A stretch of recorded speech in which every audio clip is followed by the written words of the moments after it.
Good morning.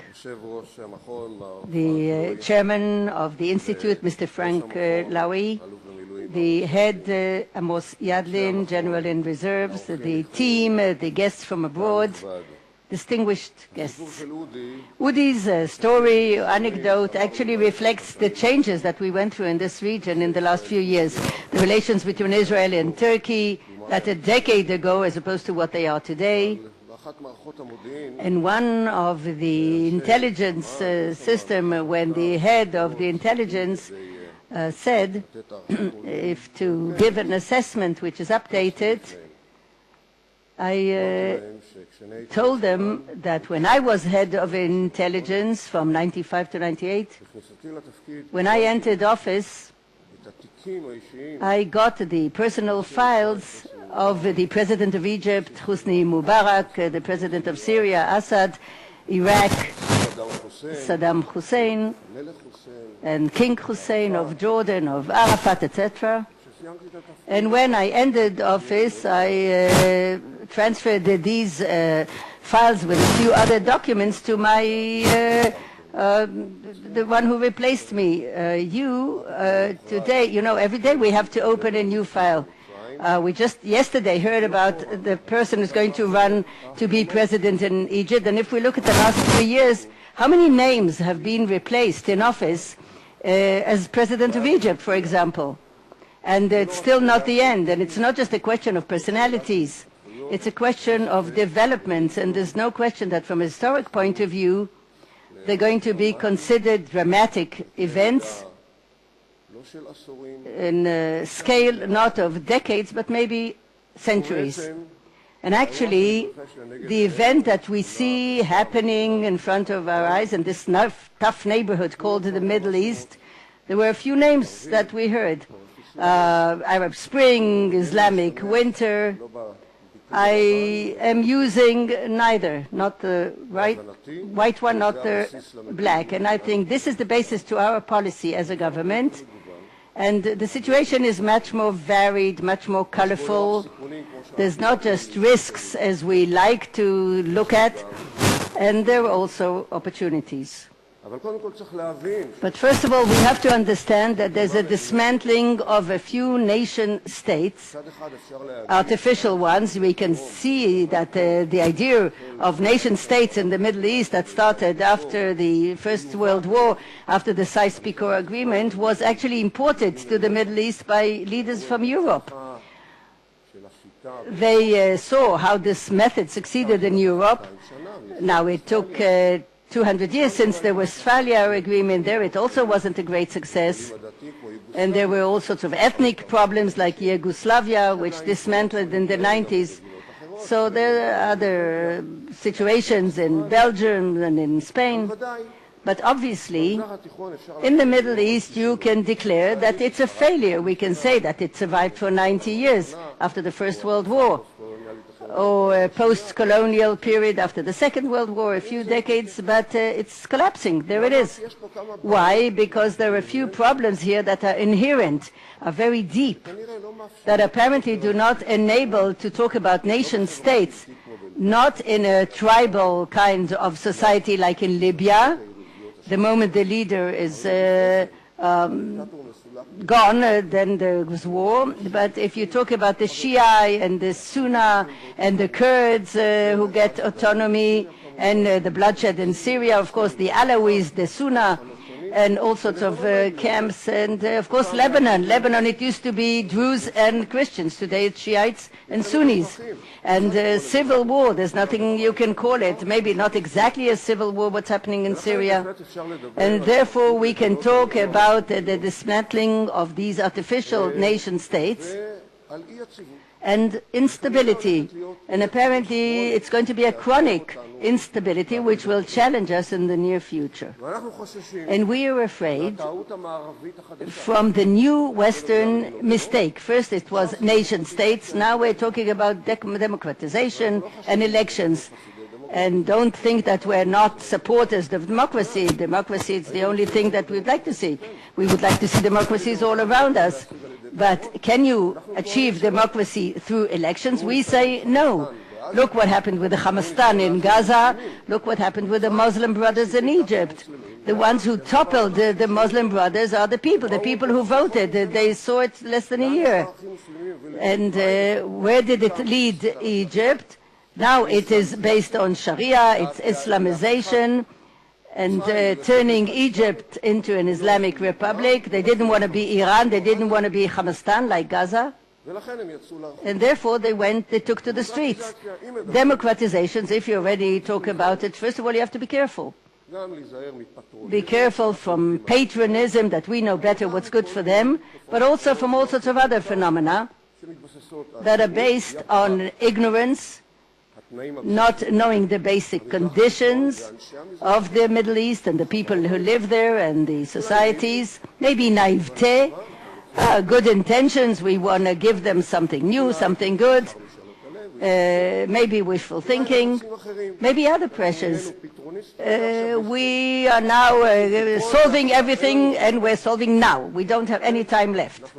Yes, we want food now, democracy now, and we want peace now. But it doesn't work that way. And therefore, our view vis-à-vis those political and security challenges, we have to look in a long run, understanding that there are some issues that we cannot look at now, but opportunities are created that enable us, based on sometimes mutual enemies, definitely mutual interests, maybe using a stick, sometimes a carrot, and policy that was mentioned by the head of the Institute, 2013, from a security point of view, was quiet. How come? The Middle East is in a tumult. It's all in storms, and we have relative calm in the borders. We don't have to go to any military operation. Why? Because we're looking at the hues, not at black or white, and we are basing our assessments on knowledge and analysis without being naive, without eluding ourselves, and without just wishful thinking, and without any patronism. They have to choose their own way. If they want a kingdom, it's fine, fair enough. We are not interested as long as our interests are protected. Actually, what is happening in the Middle East reflects also the development of very important trends. One of them is the people is a very significant player. The era is finished that the dictators are controlling everything that's happening in the information, as well as in what the people are doing. There's one radio station in Cairo, everybody listens to it, finished. Today the satellites, media, internet, and there's a whole wind of ideas that entered the Middle East, and it has an impact on the people. The people take to the street and they say the people they want to topple this one or that one. They don't know what they want, but they want to do something. A very significant player. The economy. At the end of the day, when we look at the events in the last 3 years, the economy was the actually motor that took the people to the streets. Ideas were a basis, but at the end, the one who burned himself in Tunisia did it because of economy. The educated people who are unemployed, who came first to Tahrir, it's economy. The periphery, the social economy in Dara in Syria, the first that challenges the regime. Then you have all sorts of ideas, Islamics and others, Muslim brothers. Then they get complicated. But the motive is that the economy. What brings us all, you know, if you talk to the big player, America, we're talking about the motive, which is economy. So if we analyze the challenges we are facing, the real view of the economic development and maybe the possibility to have an influence on the economy, not just of Israel, of global players, maybe that's the key to understand the development in the future and the impact they're going to have on the Middle East. It seemed that what we see is a deterministic kind of process of political Islamization. In the beginning of the revolution, the Khomenistic revolution in Iran, in the 80s, not by chance, Hezbollah was created in Lebanon. It was direct link to the Khomeini revolution. The Hamas, not by chance, came here in the 80s, but the backtail that he gets from the Islamic Republic of Iran also gave tailwind to the Hamas and to other Muslim factors, and that's the reason for the control of the Muslim Brothers in Egypt, and also Al-Qaeda, I think. Because of the success they had, it breaks through. And we see Iran, for a long time, there's no success in spite of all the attempts, Afghanistan, etc. A success in the year 2000, Hamastan, the second Islamic Caliphate, and later on Egypt, the victory, so-called, of the Muslim Brothers in Egypt. It seems deterministic. It looks even something that you cannot explain. The event that took place a year ago in Egypt, that day of rebellion where people took to the street, those 30 million people that finally toppled, of course, but support of the army that decides not to intervene and allows things to happen. This is a very significant event. I cannot say if it shows a trend or not, but it definitely stopped the trend of the rise of the political Islam.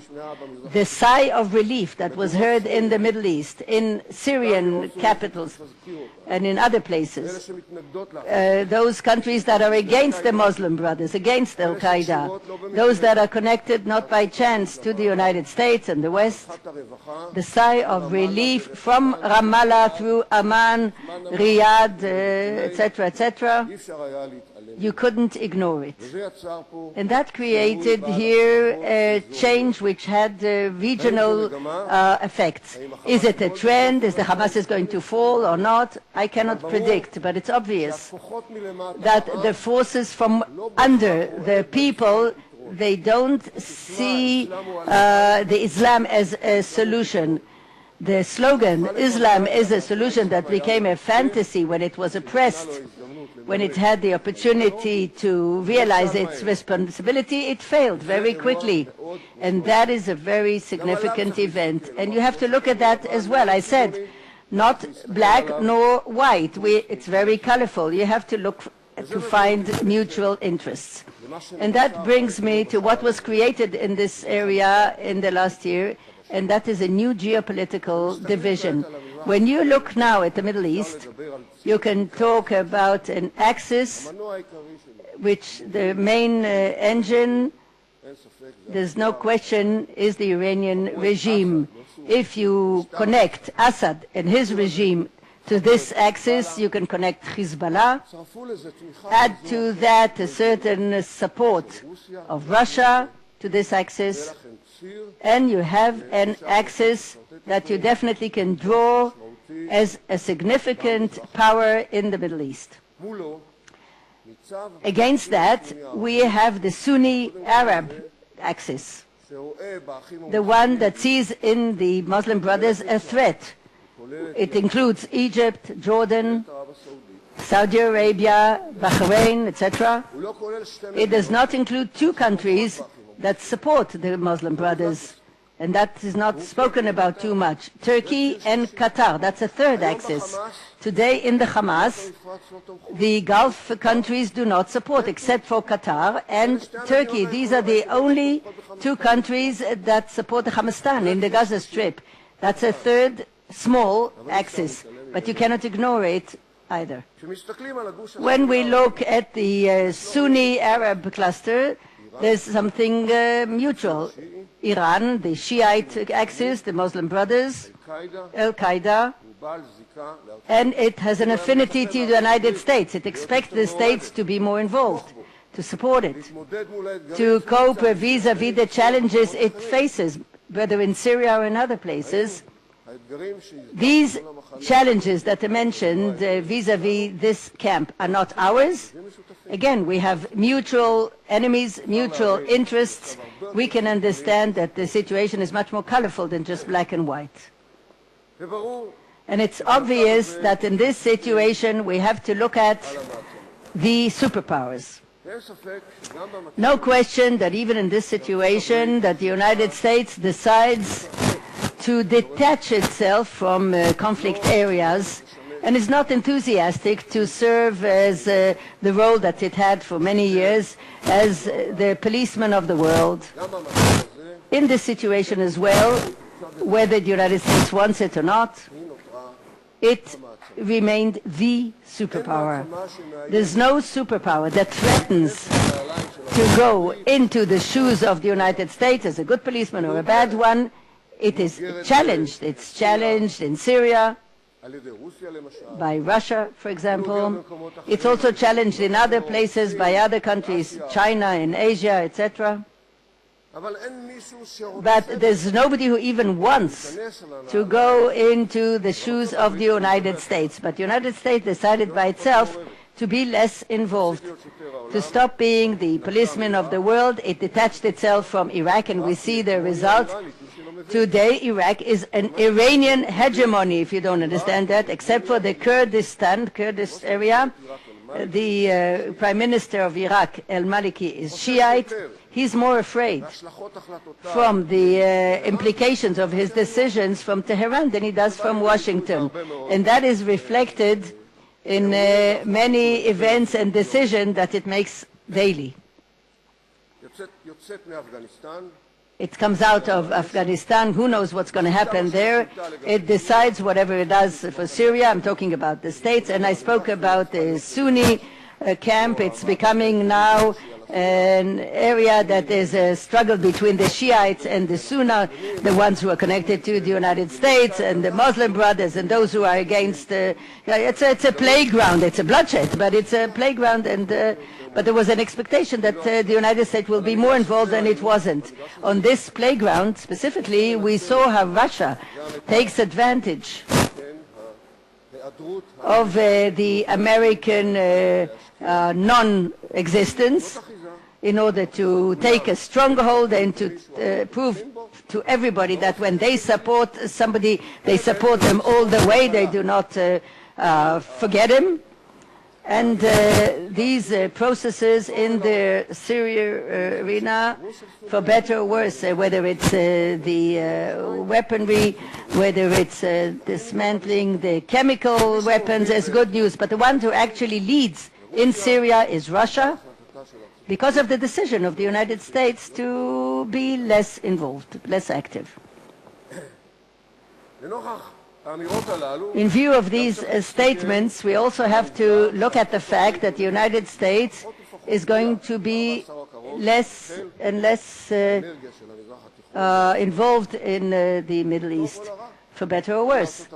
If the United States will not have interests in the Middle East, it might think that its activity here is not so important. Maybe it will decide to not to be too involved, or maybe the administration will change, and maybe the United States will decide on another policy.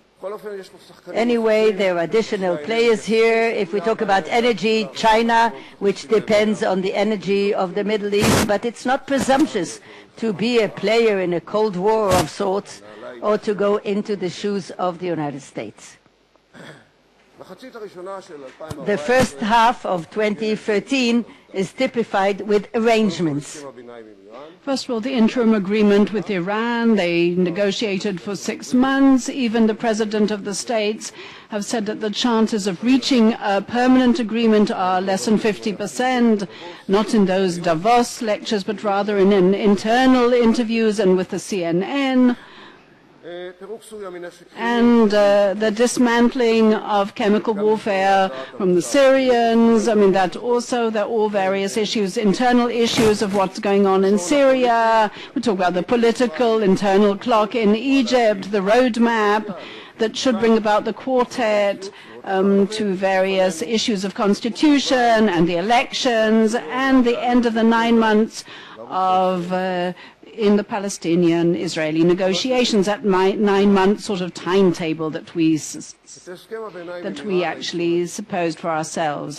And now we have claimed that this maybe a historical miss out. Well, there is economic pressure, internal Iranian pressure, and military threats have brought about the Iranian regime to literally crawl on all fours and to be ready and willing to talk to the greatest devil of all, the Western devil, that's the President of the United States, in their eyes. Well, that was something when Khomeini actually agreed to go in that and actually become involved in those discussions. It is no longer isolated. They're now in Davos, and now they're going to meet in Munich, and they're wandering around the various capitals of the world, and the Middle East is already on the map. If we're talking about Amman and other capitals, if we're talking about in the various seismographic graphs that you can actually read from them, you can understand where their bread is going to be buttered. Now it has moved over to Tehran. So in other words, in the balance of the various considerations and terror, we understand where the things lie.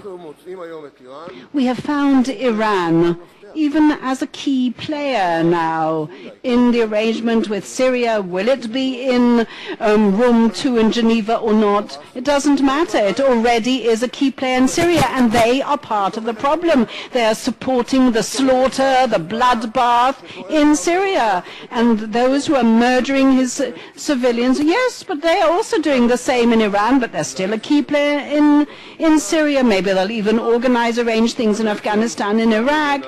And in fact, suddenly the pressure has been removed from its shoulders.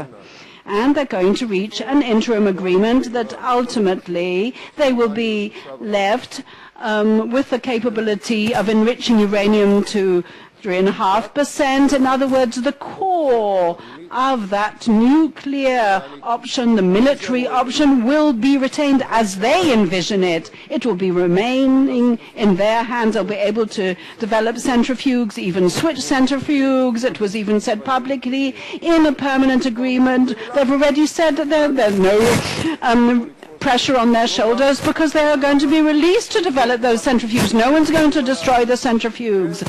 So now they're playing other roles, as I said, international relations in that area, in the region. In other words, we're talking about a rather complex event.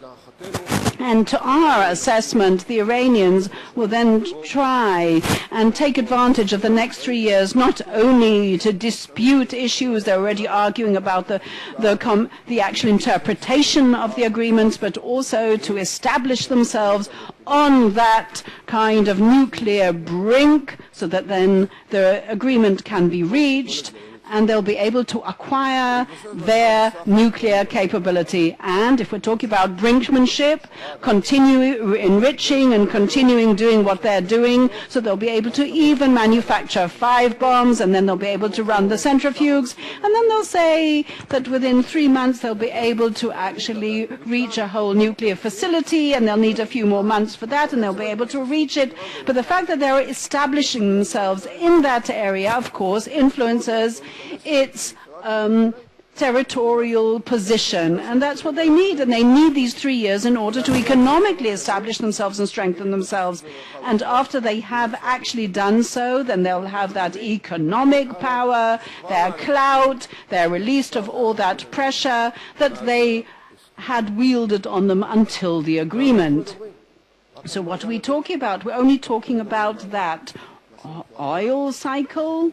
What about the armament? What about the missiles? No one is stopping the development. They're not curbing the actual development of those missiles with that 10,000-kilometer range that might even threaten the United States. And what about the Syrian regime that is now being nurtured in Afghanistan, despite the coalition there? They're still feeding terror in Lebanon, in Syria. in the Palestinian arena, and the Islamic Jihad is just an arm of Iran. It's in the backyard in the Gaza Strip here of Israel. The Sajjal 5 missiles, their Iranian manufacture, and other arms and ammunitions that we're talking about. I'm not even going to mention what he's doing in Asia, South America, and Africa. Yes, a player who has been welcomed in the international arena, despite, it's terror activities that it should have been isolated for. One should actually dare come and say, should they actually talk about them? After all, you can say that everything he said is mendacious and everything that involved in all the terror in Syria. After all, he is involved despite these mendacious statements. So let us not be confused. Yes, we talk about regional hegemony. They want a whole international hegemony. What have they changed their vision? The subversive steps that they've been taking and dreaming about. We're talking about some kind of nuclear umbrella and perhaps over time the use of force as well. So even beyond everything, what they're talking about is their Shiite hegemony. They're talking about their Shiite tyranny. And what they're willing to sacrifice nowadays, and how they are confusing everyone in order to continue without ceding anything. There's no dispute in this region that the Iranians are not involved in. I said Afghanistan, Iraq, Bahrain, Tehran. Sorry, not Tehran. We're talking about even Yemen. In other words, across all borders. We're talking, but there are only 2 countries in the world that have divided this world into territorial regions. We've called it Northern Command or Southern Command. The Americans have also said similar things. EUCOM, the European, the Pacific Command, African Command, South Pacific. But the only country that has divided this world into territorial areas, they didn't call it command, but they called it something else, a different name altogether. But that's Iran, and that's through their terror activities more than anything. But that shows exactly what their aspirations are, and one cannot ignore it. That kind of ecliptic, messianic regime that has no right of existence and should be totally wiped off the map for the state of Israel. That regime is the #1 threat to the balance and the stability here in the Middle East and to the world. But in some way or other, its aspiration for a military nuclear and its military project, nuclear project, must be stopped. They cannot hold on to such non-conventional weapons. Now, Syria, the bloodbath is continuing. Slowly but surely, they are using their excessive force against their civilians, and the missiles that they manufacture, they're using against the Scud and all the other missiles, the 300 and all the others. They're actually shooting, bombarding their own civilians. And, of course, now perhaps they've curbed the chemical warfare against their own civilians. That perhaps a little bit too late. And everything is still intensive. Perhaps we've been dragging the legs somewhat, but hopefully we will see something that will happen. We will see perhaps in the end, perhaps Bashar Assad will try and change things, but you can see instability. And slowly but surely you can see what's happening with these ethnic enclaves and the battles in the suburbs of Damascus. Unfortunately, you can't talk about the Sunnis in one cluster. We've got the Shiites and we've got others that are supported by Turkey and Qatar and other factors that also are wielding a hand and pressure in the area. We've got other organizations, 5 organizations that have created one bloc, and the Al-Qaeda factors with other different names that they've coined for themselves, and they're also fighting with the Sunnis and amongst themselves. They're trying to topple Assad, but on the other hand, they've started with their infighting now, and the Druze are sitting basically on the fence to a certain degree, and again, the Kurds are enjoying the autonomy in one of the areas, which is true autonomy. The actual regime cannot step into it, and they are defending and protecting themselves. But I think over time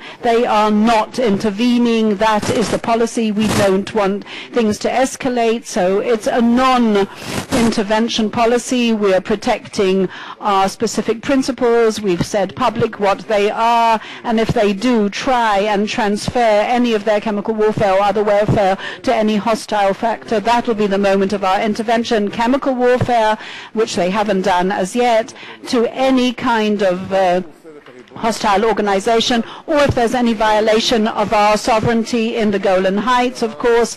So anyone, those who actually launched a missile against us, was immediately destroyed. So those are our red lines that we will not let them violate.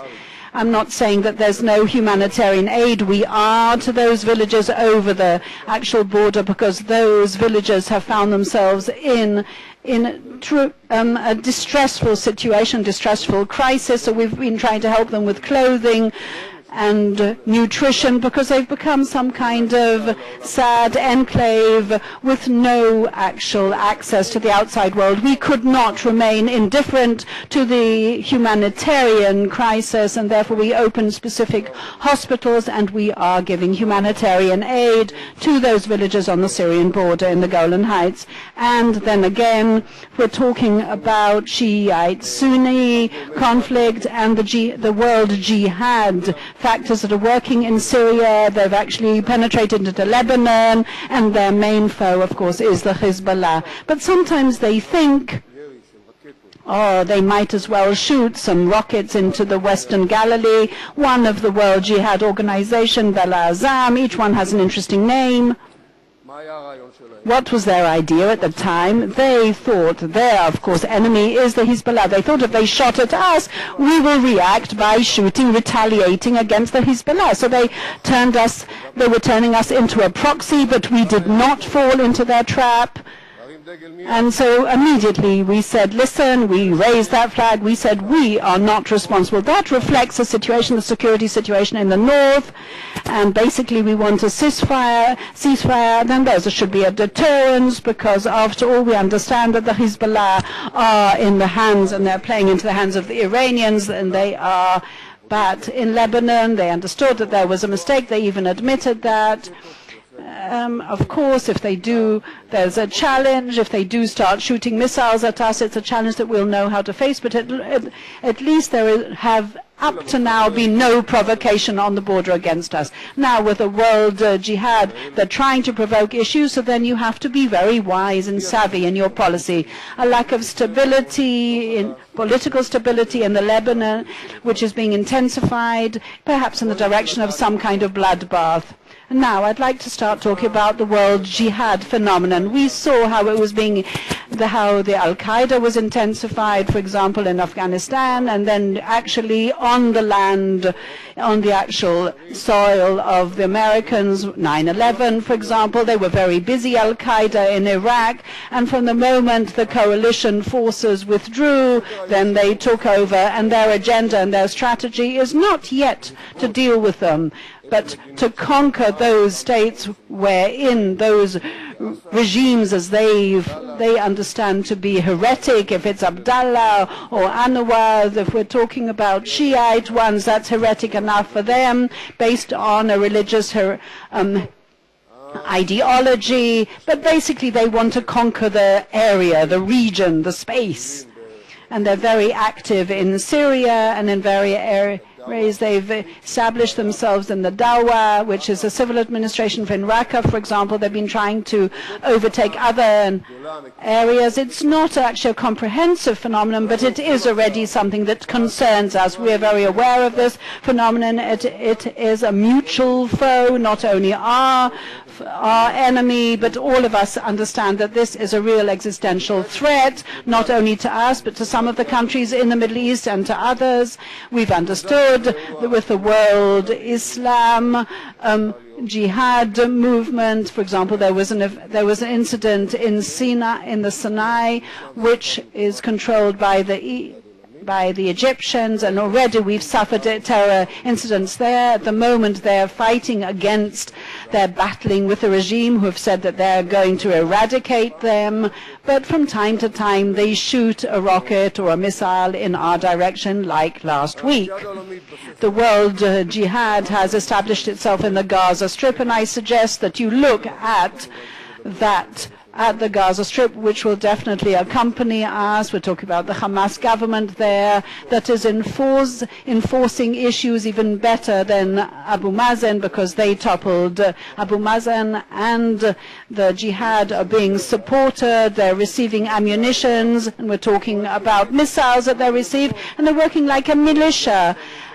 Like in Lebanon and other places, in other words, under the haven and the scepter of that government. And we talk about Salafites and others who from time to time they start shooting in order to provoke a little bit by shooting missiles because the Hamas annoyed them or whatever. And we need to grapple with these situations day in, day out. And that's what explains the relative lull and quiet in the Gaza Strip. But there is a price for using force against us. We're not accumulating, writing things down and preparing for a big event or a big retaliation attack. On the contrary, we simply react and retaliate every little attack that takes place. Now, for example, the Salafite, when there was that the death that challenged us and the Palestinian Authority in South Hebron, when that took place, we have to look at that phenomenon as a regional world phenomenon that needs to be grappled with in the future. And the last arena that I left as the dessert is the Palestinian arena. Between our friends, there is a dispute vis-à-vis the position of this dispute, this conflict. It should have been solved and resolved, but because what happened in Tunisia or Egypt or other countries, and say that this is part and parcel of it. After all, this is a kind of legend. But there are those who think that this is to blame with all. They think that it's connected to the Iranian threat. They said if you cannot actually solve the Palestinian issue, you won't be able to reach an agreement and solve the Iranian issue. But that is not the narrative. That is not the story. And in closed doors, the Palestinian issue does not even come up. Maybe just for lip service sake, but not for more. The Palestinian issue, one has to differentiate between that and the importance of dealing with Iran. One has to differentiate the two. If we're talking about various issues, and the affinity came up in various American administration speeches, but we say, hey, we want nothing to do with all this issue.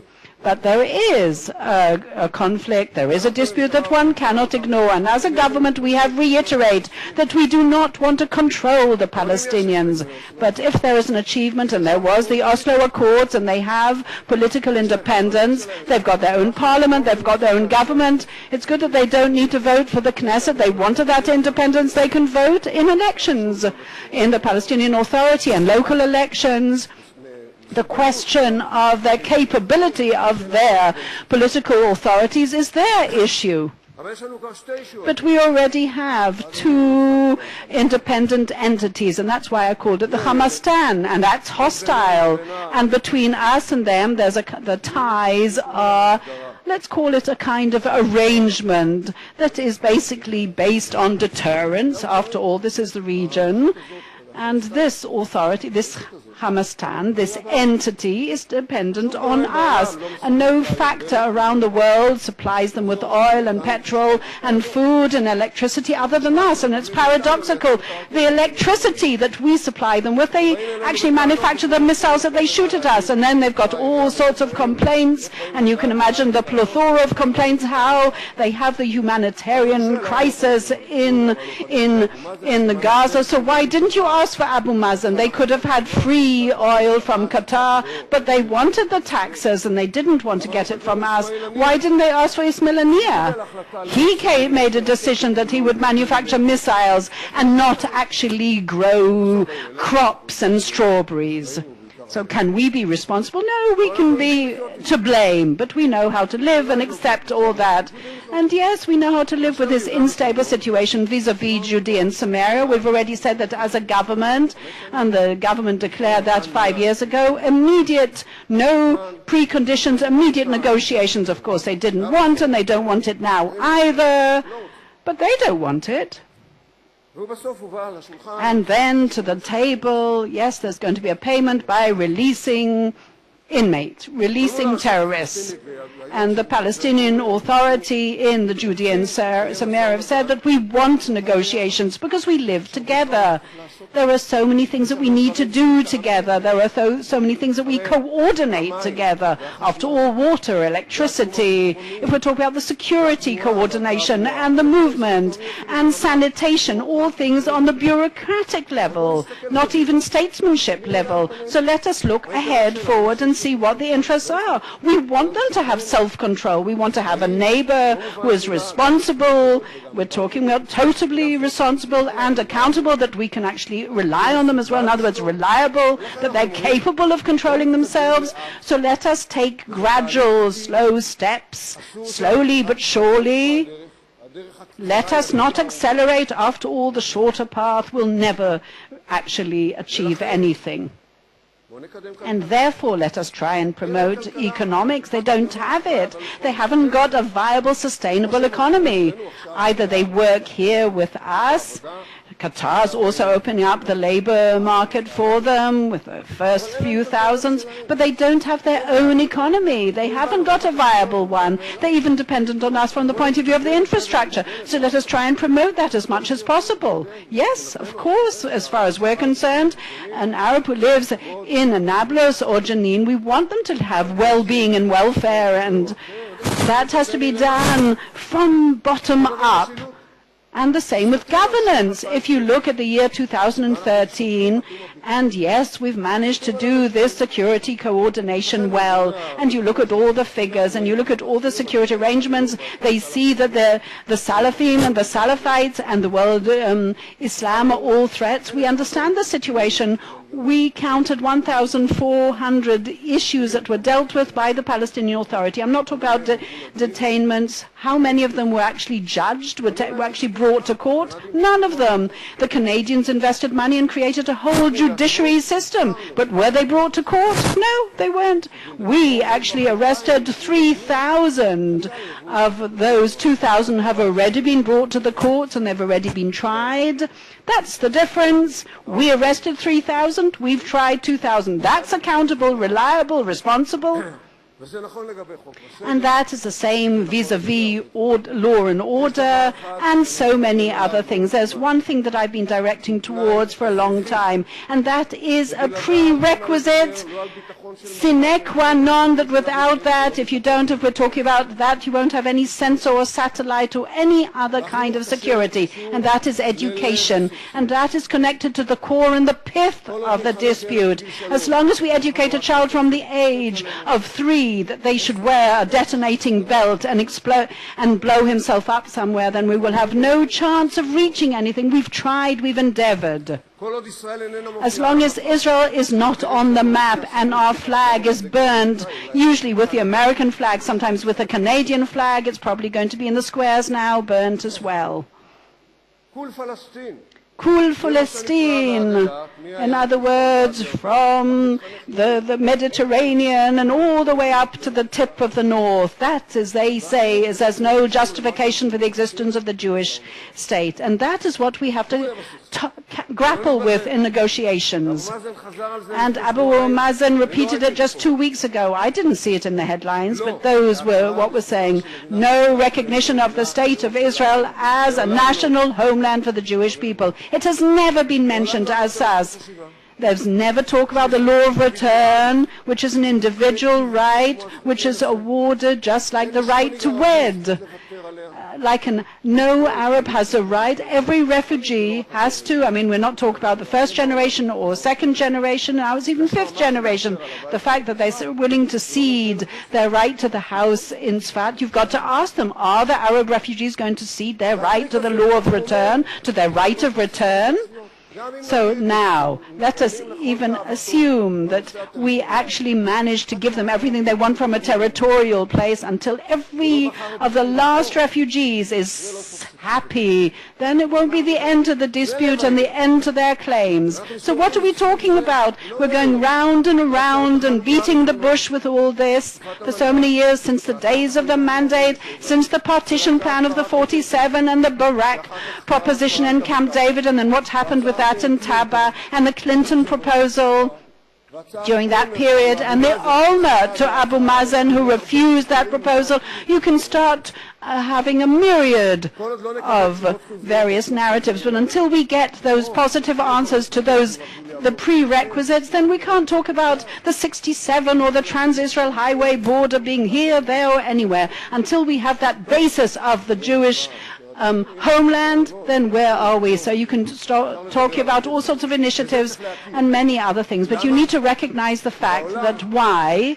Because in Israel, in the world, we are perceived as illegitimate. This is a colonial occupation, apartheid state. I mean, you saw that to such a degree that apartheid, that they even suggested that al-Fahim should be transferred to the Palestinian state, but they don't want to. So if apartheid, why should the Africans then come here? They're delegitimized for what? I mean, this is all legendary, this is all a myth, this is absolutely non-existent, and that is our challenge that we've got to counter. All these claims that I hear, whether it's a demographic one or this won't be a Jewish or a democratic state, we said that we don't want to control them. I actually congratulated them for their political independence. So what about demographic issues?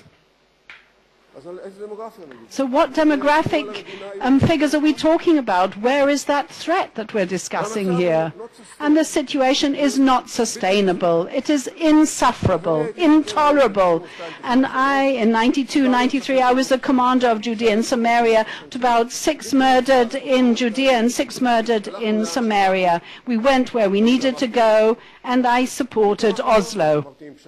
I supported Oslo. I said, if territorial compromise will bring us the end, then good.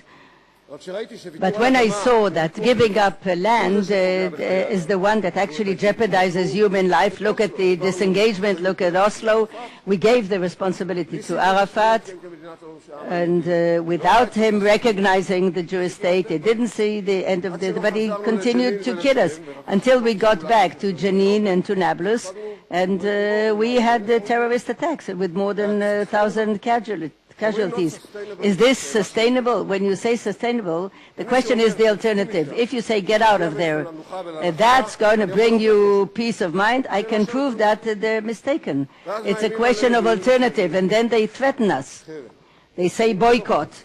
I really don't want a boycott, of course, and I think they're unjust. I supported Oslo. I'm ready to reach peace and calm based on territorial compromise.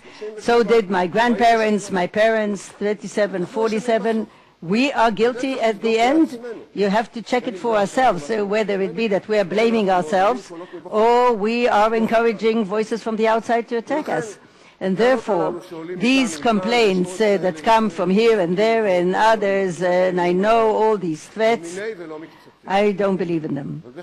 But definitely there's something we have to take care of. We have to deal with it. So if we deal with it with something like is trying to get to a permanent agreement, or you go to a long process that I'd call it arrangement, then we're in the midst of it now. We're in it. We're in this process. And the interim agreement is there. That's an arrangement. They already have political independence. They can, of course, improve their capabilities, etc. And actually, to bring about a situation where we do promote economy and other solutions, but the issue of education we don't put aside.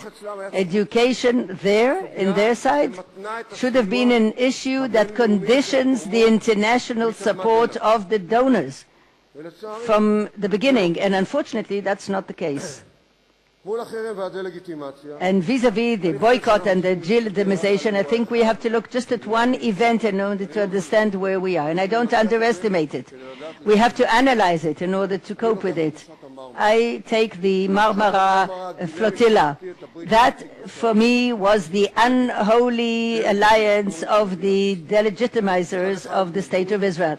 On the one hand, jihad organizations that in Turkey, it's actually IHH, it's Al-Qaeda, was sent by Erdogan. Marmara is a ship that was bought by the Turks, and today this organization is persecuted in Turkey. It's a terror organization.